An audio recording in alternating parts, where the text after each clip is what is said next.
Hello. How is everyone doing tonight? So I'm first, and that just happened, and wow, how fun is that? And everybody's been trying to get in my head. In fact, it even started before I got here. We had to stop at an inconvenience store, and the kid at the counter says to me, "Hey man, Halloween is next month, but that's a killer Qui-Gon Jinn costume." It's like, what the hell? That's not even one of my favorite wizards. So, my name is Paul, and I am just your average, run-of-the-mill, ubiquitous even, queer hippie stoner. But, you know, I haven't always been this hippie visage you see before you because 8 years ago, I was doing God's work. I was selling used trucks in Barrie.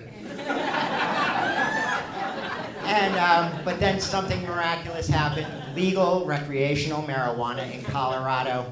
I was so excited that I moved to Colorado and grew my hair out, got a bud tending gig, discovered I was gluten intolerant, went vegan, took up parkour, basically did whatever I could to be a millennial at 50. And Colorado was awesome. I had the best time. But the coolest thing was when I would run into other Vermonters, because if we didn't already know each other, at worst it was going to be 2 degrees of separation. But now that I'm back in Vermont, people are constantly telling me, "Hey, you're not a real Vermonter. You moved here at 5. You're a masshole." And it's like, dude, I know what it is to be a hardscrabble Vermonter. I grew up not far from here, a 5,000 square foot house in Shelburne. The pool wasn't even heated.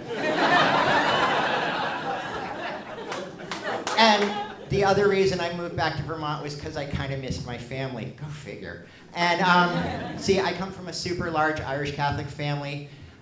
We are all named after saints, and there's literally a metric ton of us.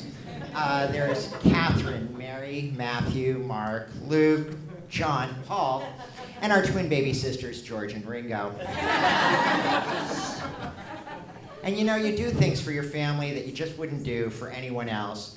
The one and only time I've ever been on a blind date was because one of my sisters set me up on a blind date.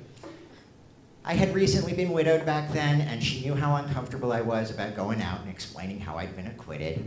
And so I go to this place that I'm supposed to meet the dude. I think it's a coffee house, but it turns out it's a leather bar. And do you know what's scarier than a leather bar? A leather bar at high noon. So I go in and I find the dude sitting at the bar drinking a light beer like a day drinking wuss. And we start chatting. Now, when I'm really nervous, I have a tendency to tell some pretty lame jokes. And I told him a joke about Jeffrey Dahmer, and his eyes lit up, and he says to me, "Oh my gosh, when I lived in Milwaukee, I used to see Jeffrey Dahmer at the gay bars all the time. He was so cute." Then he says to me, "Hey, I have a roommate, but we can go to your place or we can go to a bathhouse." And I was just like, dude, Jeffrey Dahmer passed on you. What makes you think I'd ever want to eat your ass?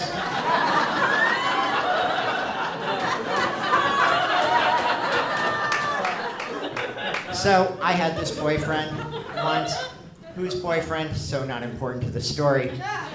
Also not important to the story was that he was half my age and ripped as fuck. So now I know what you all are thinking. Half your age, isn't that older than you like? And yeah, but he was ripped as fuck.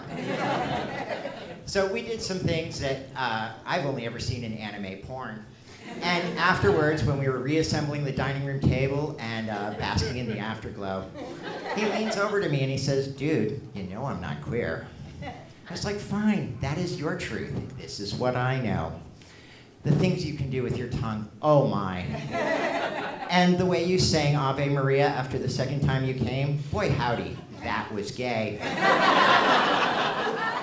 So I am Paul Tenney, and the way I have always centered myself when things go to shit is with my comedy mantra: dark humor is like food. Not everyone gets it. Thank you so much.